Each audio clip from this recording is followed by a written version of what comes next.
Then comes the incident that Surah Qasas speaks of where the argument takes place between an Israelite and the Coptic. And that Coptic happened to be the cook in the palace of the Pharaoh. So interestingly, the Pharaoh's cook was a Coptic.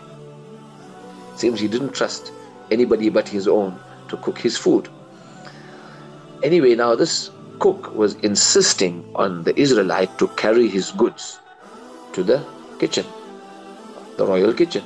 So this Israelite said, I have chores to do, and there was an argument. So Hazrat Musa alayhi salam, trying to stop the injustice, he goes and stops the Coptic from oppressing the Israelite.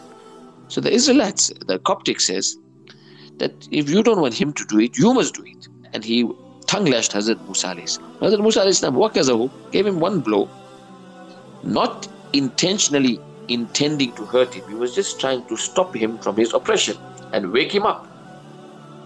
It was the will of Allah subhanahu wa ta'ala that this individual died. So Hazrat Musa alayhi salam regretted it immensely. قَالَ هَذَا مِنْ عَمَلِ الشَّيْطَانِ. This is in chapter 28. إِنَّهُ عَدُوٌ مُضِلٌّ مُبِينٌ. Oh my Rabb, I have oppressed my soul. Forgive me. Forgive me. This is his humbleness. Allah is of forgiving, most merciful. Oh Allah, you have favored me with forgiveness. I'll never help a criminal ever. But Musa alayhi salam was worried now, because they were looking for opportunities to put Musa alayhi salam in trouble, because they couldn't bear that he was halting the aggression against the Israelites. Now interestingly, the Bible here shows a different narrative. It shows that before Hazrat Musa hit the Coptic, he looked around to see if he is in seclusion, and he intended to hurt him.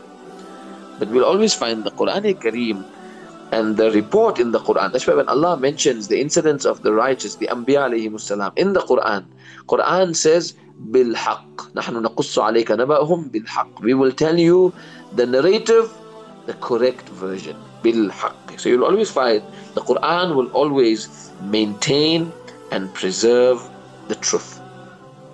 Anyway, now it was one of the followers of the Pharaoh from his family, one of in the ministry. He comes, takes a shortcut, brings the news to Hazrat Musa, because the second day a similar thing happened, and the same Israelite was arguing with another Coptic.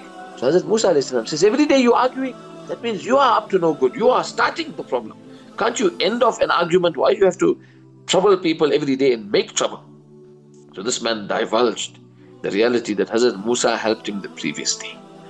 Now Hazrat Musa kept quiet the previous day because he was sensing that they were looking for a reason to put him away. So this was an intention of aggression and oppression against him. And he knew what they would do to the Israelites, and it meant the end of him if he had to hand himself over. And it wasn't intentional.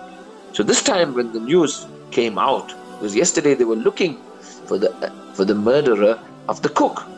It was not known that it was Musa alayhi salam. But this time when the Coptic heard it slip from the lips of the Israelite, he went immediately and reported it, and Hazrat Musa alayhi salam was now in trouble.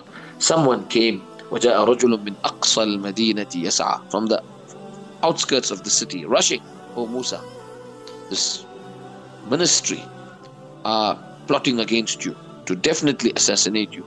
Leave. I'm giving you sincere advice." And there and then Hazrat Musa alayhi salam departed. Chapter 28 verses 21-22 onward. "Oh Allah, save me from the zalim people." And he went towards Madian.